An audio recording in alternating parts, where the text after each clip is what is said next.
Welcome students on my official YouTube channel Naveen sir classes. साथियों, आज हम लोग सिलेबस ऑफ द ज्योग्राफी पर बात करेंगे, यानी कि भूगोल के पाठ्यक्रम पर बात करेंगे। साथियों, ये ज्योग्राफी की क्लास 1 है। हालांकि मैंने आपको ज्योग्राफी के सिलेबस के बारे में पहले भी बताया है, लेकिन साथियों वो जो वीडियो है कुछ टेक्निकल इश्यूज के कारण सही से यूट्यूब पर परफॉर्म नहीं हो पा रही है। इसलिए इस क्लास को मुझे फिर से लाना पड़ा। ठीक है, आप प्लेलिस्ट में सबसे ऊपर देखेंगे तो यही वीडियो आपको दिखाई देगी। इसको बाद में लाने का मेन कारण टेक्निकल इश्यूज था साथियों। तो चलिए एक बार फिर से देख लीजिए सिलेबस ऑफ द ज्योग्राफी, यानी कि भूगोल के पाठ्यक्रम में कौन कौन से सेगमेंट से क्वेश्चंस बनते हैं, कहाँ कहाँ से क्वेश्चंस आते हैं, हमको कौन सी बुक फॉलो करनी चाहिए और कैसे स्ट्रेटजी अपनाकर हमें अपने एग्जाम को क्रैक करना चाहिए।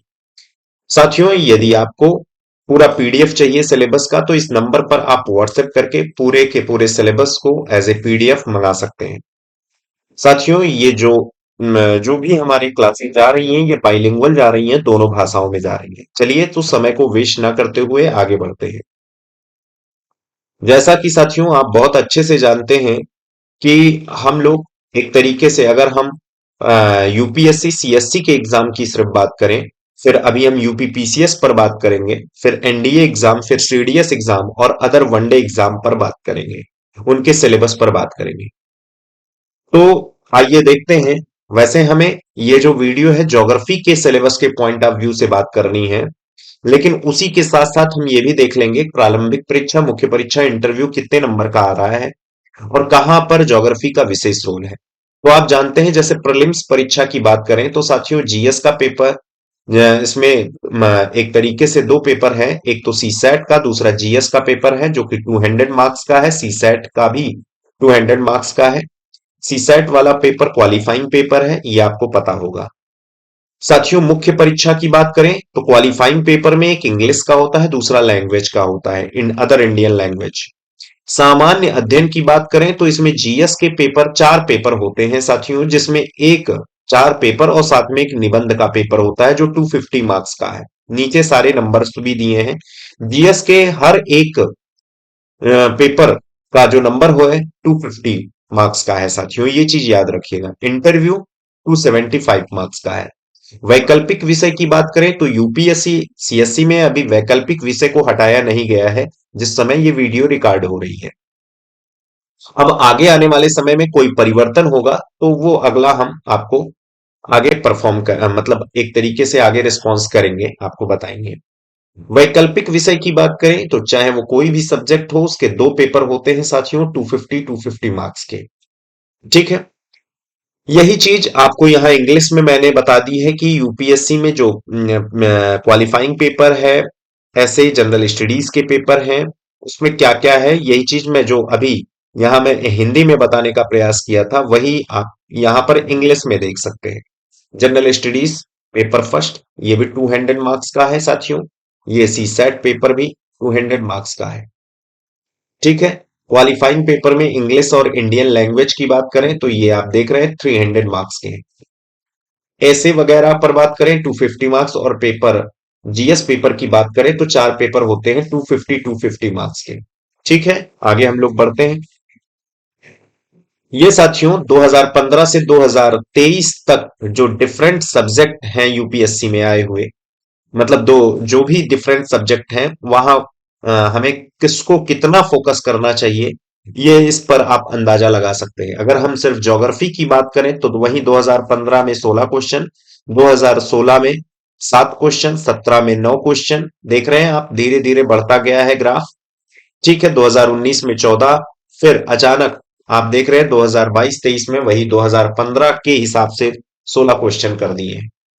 तो इस हिसाब से अगर देखा जाए तो सबसे ज्यादा हिस्ट्री, पॉलिटी, इकोनॉमी, एनवायरनमेंट और करंट से सबसे ज्यादा फोकस जिन सब्जेक्ट का, मतलब जिस टॉपिक का किया जा रहा है, जिस सब्जेक्ट का किया जा रहा है वो साथियों ज्योग्राफी। तो आप ज्योग्राफी के रोल को आप अच्छे से समझ सकते हैं। वैसे ही इन्वायरमेंट से, करंट अफेयर से, हिस्ट्री से कैसे कैसे क्वेश्चंस आए हैं ये भी आपको पता है। अब साथियों हम यूपीएससी के पेपर की बात करते हैं। यूपीएससी सीएससी,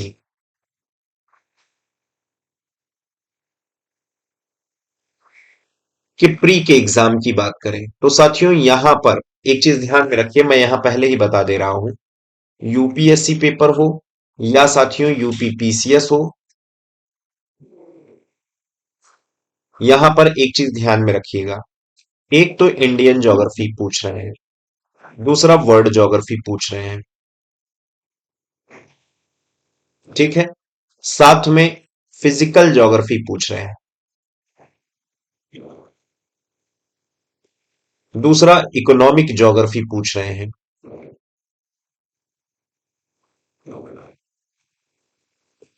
तो इंडियन ज्योग्राफी में इंडिया के बारे में सब कुछ, वर्ल्ड ज्योग्राफी में वर्ल्ड के बारे में, 7 कॉन्टिनेंट के बारे में आपको अच्छे से पता होना चाहिए। फिजिकल ज्योग्राफी के 3 सेगमेंट हैं जो कि एक तरीके से कॉन्सेप्ट वाइज क्वेश्चन बनते हैं, चाहे वो क्लाइमेटोलॉजी हो, जलवायु विज्ञान हो, या साथियों ओशनोग्राफी हो, समुद्र विज्ञान हो, या जियोमॉर्फोलॉजी हो, भू आकृति विज्ञान हो, यहां से क्वेश्चंस बन रहे हैं। घबराइए नहीं, मैं अभी हिंदी में भी आपको बता दूंगा। तो आप देखिए यहीं से क्वेश्चंस बन रहे हैं, यूपीपीसीएस भी यूपीएससी।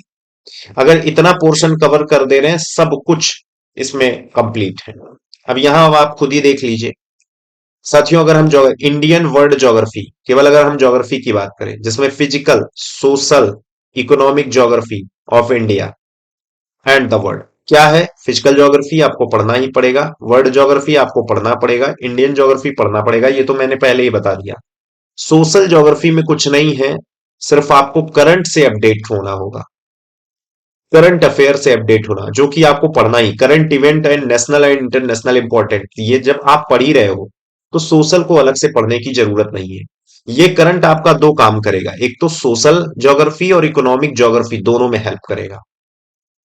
तो याद रखिए, करंट इवेंट अगर पढ़ रहे हैं और Indian world geography physical geography पढ़ लिए, समझ रहे हैं, यानी कि इंडियन ज्योग्राफी, वर्ल्ड ज्योग्राफी और फिजिकल ज्योग्राफी, भौतिक भूगोल, भारत का भूगोल, विश्व का भूगोल और भौतिक भूगोल अगर सही से पढ़ लिए और करंट पढ़ लिए तो ये काम हो गया। यूपीएससी सीएससी के प्री की बात हमने किया, वही देखिए यही चीज ये हिंदी में लिखा हुआ है, भारत और विश्व का भूगोल, भारत विश्व की प्राकृतिक, सामाजिक, और प्राकृतिक ना कहिए इसको, भौतिक कहिए तो ज्यादा बेटर रहेगा, आर्थिक भूगोल, समझ रहे हैं। अब साथियों यूपीएससी सीएससी के अगर मेंस के पॉइंट ऑफ व्यू से बात करें तो मेंस में जीएस के 4 पेपर होते हैं, उसमें जीएस का पेपर जो फर्स्ट होता है उसमें ज्योग्राफी की बात की गई है। तो यहां पर अगर देखेंगे ये 10 11 12 पॉइंट, समझ रहे हैं, ये पूरा ज्योग्राफी से ही रिलेटेड है। कुछ भी silent feature of world and physical geography, देखो मेंस में भी वही चीजें हैं, physical geography,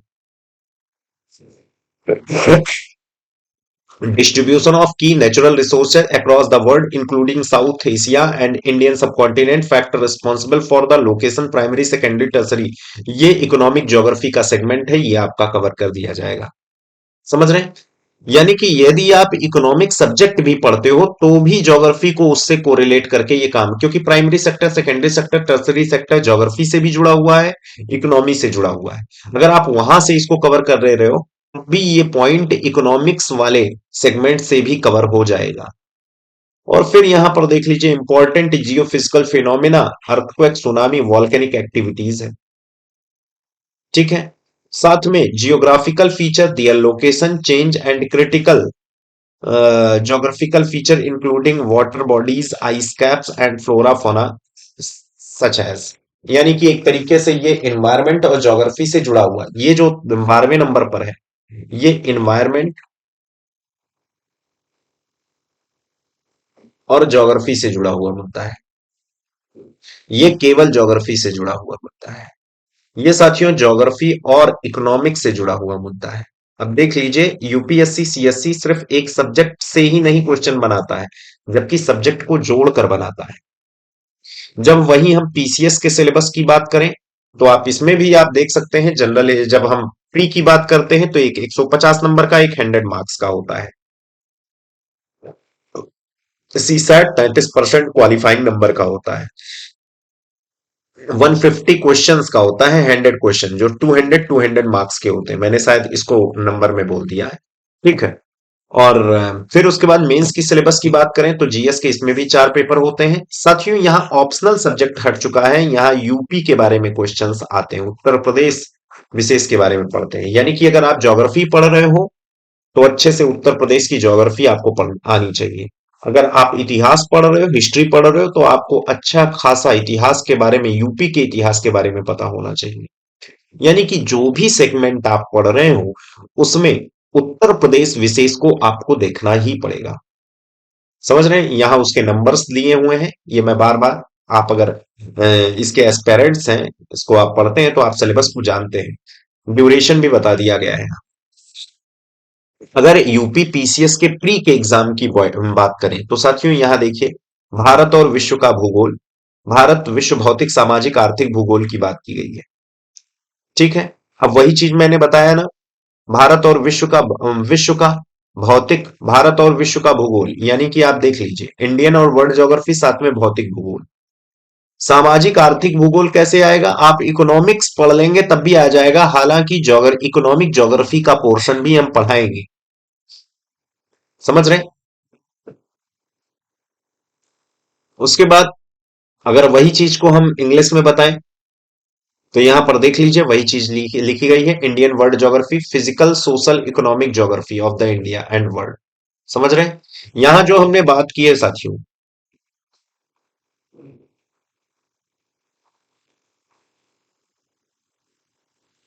Indian world geography, physical geography, economic geography. समझ रहे हैं? इतना तो करना है। साथ में एक और चीज लिख दीजिए, करंट।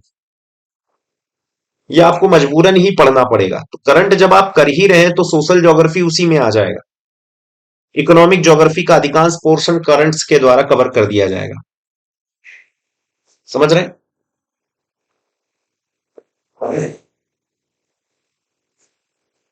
चलिए, तो एक तरीके से अगर हम पीसीएस के मेंस सिलेबस की बात करें तो वही चीजें हैं।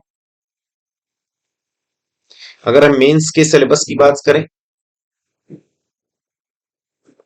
तो यहां पर अगर आप देखना चाहेंगे तो यहां पर देखिए मिल जाएगा। भौतिक भूगोल की प्रमुख विशेषताएं: भूकंप, सुनामी, ज्वालामुखी क्रियाएं, चक्रवात, समुद्री जलधाराएं, पवन हिमसरिताएं वगैरह।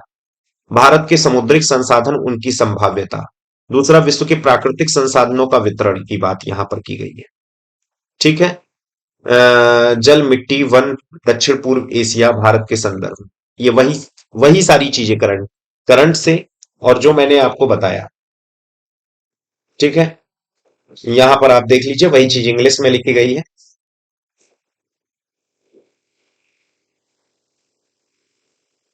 Silent feature of physical geography: distribution of the major natural resources, world, water, soil, forest, reference to the south and south east Asia with special reference of the India. Oceanic resources पर बात की गई है। ये पूरा वही का segment है। अब साथियों, ये आपने यूपी पीसीएस और दूसरा आईएएस के सिलेबस की बात कर ली, चाहे वो प्री हो चाहे वो मेंस हो। एनडीए के ज्योग्राफी के सिलेबस की बात करें तो यहां पर आप देख लीजिए, पूरा का पूरा वही है। अब अगर आप इतना पोर्शन कवर कर रहे हैं जितना पोर्शन हमने बताया है, तो ये साहब वही उसी के अंतर्गत आएंगे। Size, shape of the earth, concept of the time, latitude, longitude, international date line, earth movement, their consequences, genesis of the earth, classification of the rock, ये देखिए अर्थक्वेक वगैरह वाला, क्लाइमेट टाइप आ गया, कोपेन ट्रिबाथा टाइप का क्लाइमेटिफिकेशन। ठीक है। और यहां पर ट्रांसपोर्ट की बात की गई है, primary land, sea and air routes, primary import and export items. ये तो हालांकि इकोनॉमी से रिलेटेड है, बाकी सभी जितनी भी चीजें हैं, विंड्स वगैरह, ये फिजिकल क्लाइमेट टाइप जो आप पढ़ोगे, क्लासिफिकेशन ऑफ द रॉक, ये फिजिकल ज्योग्राफी का सेगमेंट है। Earth movement and their consequences, physical geography का सेगमेंट है। समझ रहे हैं? तो ये आप देख सकते हैं, यही सारी चीजें आपसे पूछे जाएंगे। अगर हम सीडीएस के पॉइंट ऑफ व्यू से बात करें तो यहां पर देख लीजिए क्या लिखा हुआ है ज्योग्राफी में: physical social economic aspect geography including Indian geography and world geography, वही सारी चीजें। ठीक। तो एक तरीके से साथियों, आपने ये पेपर को तो अच्छे से देख लिया, कौन कौन से क्या है। अब हम बात करें कि क्वेश्चन किस हिसाब से आ रहे हैं। यहां पर अगर हम साथियों बात करते हैं आपसे, अब देखिए ये सबसे सिंपल क्वेश्चंस है जो एक तरीके से एसएससी, रेलवे, पीसीएस प्री, हालांकि पीसीएस प्री भी मैं नाम दे दे रहा हूं, ऐसे क्वेश्चन आ सकते हैं। जो लोग पेपर दे रहे हो वो अच्छे से समझ सकते हैं। इस जिस समय प्रेजेंट टाइम में वीडियो रिकॉर्ड की जा रही है, इसके आसपास का जो टाइम है, ठीक है, इस समय जो पीसीएस के पेपर हो रहे हैं, उस समय, मतलब इस समय ऐसे ही क्वेश्चन बनने, मतलब ऐसे वनडे वाले जो क्वेश्चन है वो पीसीएस में भी आ जा रहे हैं। जैसे हाल ही में चर्चा में रहे कर्मन रेखा पाई जाती है, तो साथियों, या Karman line recently in the news which is found in, तो इसका आंसर है मध्यमंडल के ठीक ऊपर की बात की गई है, यानी कि जस्ट अबव द मीजोपॉज। अब देखिए मैं इसको एक्सप्लेन तो कर दूं, लेकिन साथियों इसमें अभी तो मैं केवल सिलेबस के बारे में बात कर रहे हैं, ठीक है। हालांकि मैं थोड़ा बहुत एक्सप्लेन कर दे रहा हूं। यहां मैं क्वेश्चन के पैटर्न को बता रहा हूं, यहां मैं क्वेश्चन सॉल्व करने नहीं आया हूं कि आपसे क्वेश्चन में पूछ रहा हूं, ठीक है ना। ये सबसे सिंपल क्वेश्चंस है, ये सबसे सिंपल क्वेश्चन है जो कि एसएससी में पूछे जाते हैं, रेलवे में पूछे जाते हैं, पीसीएस प्री में पूछे जाते हैं, लेखपाल अदर वनडे एग्जाम में पूछे जाते हैं। सीधा सीधा क्वेश्चन। ऐसे दूसरा देखिए, सीधी बात, कौन सा ठंडा मरुस्थल है? ये एसएससी, रेलवे, पीसीएस प्री, लेखपाल अदर वनडे एग्जाम में क्वेश्चन पूछे जा रहे हैं, तो वो भी डिजर्ट है साथियों। डिजर्ट क्या होते हैं अभी हम सब कुछ पढ़ेंगे, डिजर्ट कितने टाइप के होते हैं सब कुछ पढ़ेंगे, ठीक है।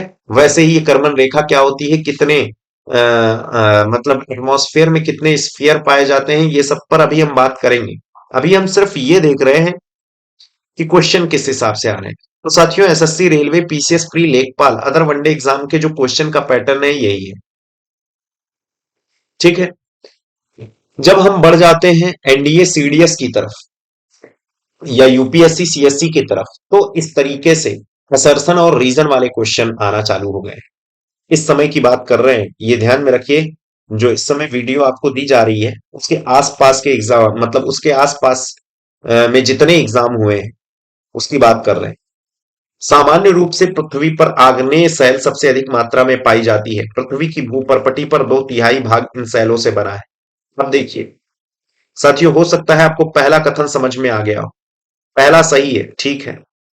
अब उसका क्या रीजन भी है, क्या दूसरा भी सही है कि दूसरा गलत है? तो अब आप देख रहे हैं एक क्वेश्चन में, सिर्फ एक ही क्वेश्चन में आपको 2 से 3 क्वेश्चन पूछे जा रहे हैं।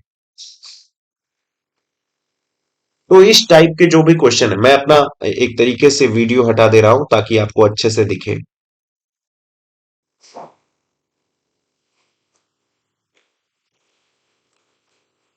समझ रहे हैं?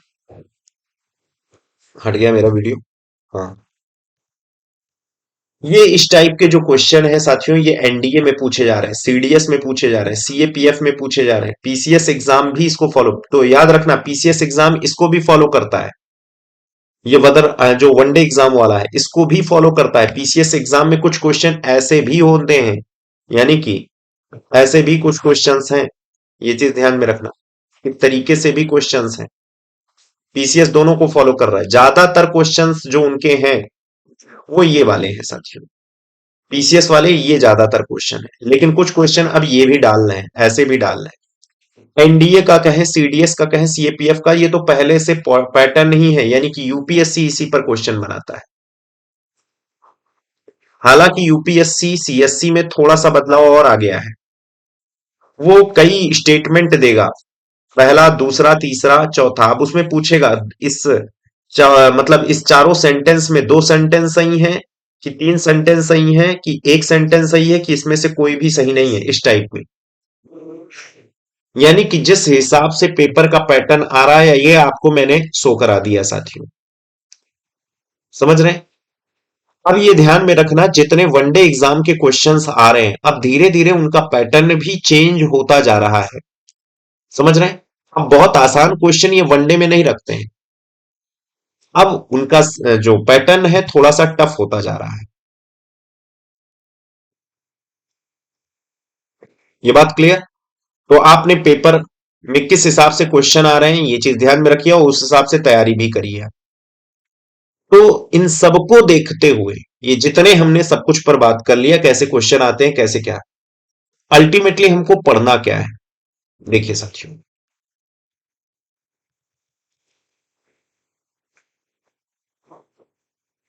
अब अल्टीमेटली हम लोग को पढ़ना है क्या? साथियों, भौतिक भूगोल, फिजिकल ज्योग्राफी, जिसमें जलवायु विज्ञान, भूआकृति विज्ञान, समुद्र विज्ञान यानी कि क्लाइमेटोलॉजी, जियोमॉर्फोलॉजी, ओशनोग्राफी, ये पूरा शामिल है। अब आप कहेंगे सर जलवायु विज्ञान में क्या आता है? तो ये पहली चीज, ये चीज ध्यान में रखिएगा, इन तीनों के लिए, भौतिक भूगोल के लिए हम जिन बुक को फॉलो कर रहे हैं उसमें एनसीईआरटी क्लास 11 की fundamental of the physical geography को फॉलो कर रहे हैं। साथ में उससे एडवांस बुक एक और है, फिजिकल ज्योग्राफी, साविंदर सिंह, इन दोनों बुक को फॉलो करेंगे, जो कि मैं आपको दे भी रहा हूं इस आधार पे। और इसी आधार पर, मतलब अगर इन दोनों बुक्स को, मेन ये बुक वाली बुक अगर आपको अच्छे से तैयार हो गई, फिजिकल ज्योग्राफी में कहीं कोई दिक्कत नहीं आएगी। साथियों, फिजिकल ज्योग्राफी थोड़ा कॉन्सेप्ट वाइज है, उसमें जब आप पढ़ने लगेंगे स्वयं से, बहुत सारी चीजों में दिक्कतें आएंगी क्योंकि टेक्निकल टर्म आपको सही से नहीं आते होंगे।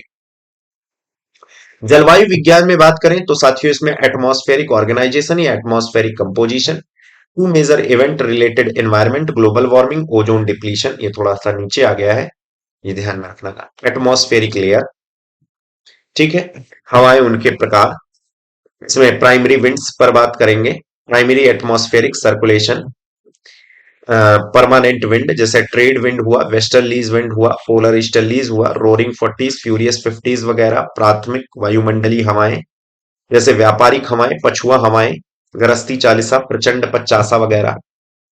द्वितीयक वायुमंडलीय हवाओं को पढ़ना होगा। ये हवाएं कितने टाइप की हैं? तीन टाइप की हैं, प्राथमिक, द्वितीयक और तृतीयक। समझ रहे हैं? ये सेकेंडरी एटमॉस्फेरिक विंड को हम लोगों को पढ़ना होगा, जिसमें sea breeze, land breeze, mountain breeze, valley breeze और साइक्लोन, जेट स्ट्रीम वगैरह आते हैं। उसके बाद थर्ड एटमॉस्फेरिक सर्कुलेशन को पढ़ना होगा, जैसे local winds as chinook, harmattan, black roller, brickfielder and so on, इनको पढ़ना होगा साथियों। उसके बाद वायुमंडलीय घटनाएं को हम लोगों को पढ़ना होगा, जैसे ह्यूमिडिटी एंड इट्स टाइप, आर्द्रता व प्रकार, ड्यू, मिस्ट, ओस, कुहासा, फॉग एंड टाइप, कोहरा व प्रकार, क्लाउड एंड टाइप्स यानी कि बादल व उनके प्रकार।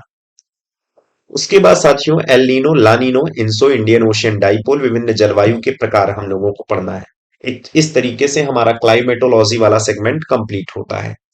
उसके बाद जियोमॉर्फोलॉजी चालू होता है, जिसमें हम लोग theories related the origin of the अर्थ पढ़ना है, यानी कि पृथ्वी की उत्पत्ति से संबंधित सिद्धांत को पढ़ने हैं। अर्थ इंटरनल स्ट्रक्चर के बारे में पढ़ना है, पृथ्वी की आंतरिक संरचना। और साथियों, प्लेट टेक्टोनिक पर बात करनी है। दूसरा, वही जो हमने आपको दिखाया था, volcano, earthquake, tsunami, different types of the topographies, यानी कि विभिन्न प्रकार की स्थलाकृतियां, weathering, erosion and its type, wind form, land form.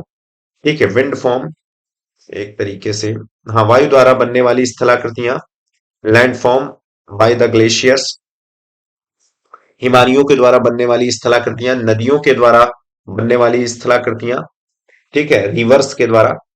तटीय, कोस्टल लैंडफॉर्म के बारे में बात करेंगे। चूना पत्थर द्वारा बनने वाली स्थलाकृतियां, यानी कि landform formed by the limestone and mass wasting, यानी कि द्रव्यमान संचलन पर बात करेंगे।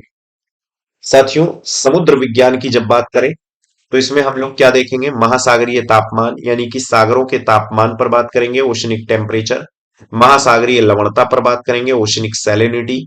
साथियों, जलधारा पर बात करेंगे, ओशनिक करंट, ज्वार भाटा, टाइड पर प्रवाल विरंजन यानी कि कोरल ब्लीचिंग, कोरल्स क्या होते हैं, इन सब के बारे में हम लोग पढ़ेंगे। उसके बाद विश्व भूगोल में 7 महाद्वीप व उनकी विशेषताओं पर हम लोग विशेष करके बात करने वाले हैं। ठीक है। भारतीय भूगोल की बात करें तो आपने देखा फिजिकल ज्योग्राफी में तीनों यूनिट, क्लाइमेटोलॉजी यानी कि जलवायु विज्ञान, ओशनोग्राफी यानी कि समुद्र विज्ञान, जियोमॉर्फोलॉजी यानी कि भू आकृति विज्ञान। दूसरा साथियों, आपने ये भी देख लिया कि विश्व भूगोल में 7 महाद्वीप, उनकी विशेषताओं को हम लोगों को पढ़ना है। भारतीय भूगोल की बात करें तो भारत की स्थिति व आकार के बारे में, भारतीय सीमा से लगे पड़ोसी देश, उनकी विशेषताएं यानी कि neighbouring countries, bordering India and their characteristics. भारतीय भूगोल भौतिक विशेषताएं जो कि 5 भागों में बटी हुई हैं। ठीक है। हिमालय क्षेत्र, उत्तर भारत का विशाल मैदान, भारत के द्वीप, भारत के प्रायद्वीपीय भूभाग, भारत के तटीय क्षेत्र। साथियों, समझ रहे हैं? इन सब के बारे में हम लोगों को विशेष करके पढ़ना है। भारतीय प्रवाह प्रतिरूप ड्रेनेज पैटर्न अनुसार भारत की स्थलाकृति यानी कि drainage system of India according to the topography और drainage system of the India according, ये इसमें बहुत बड़ा अंतर है।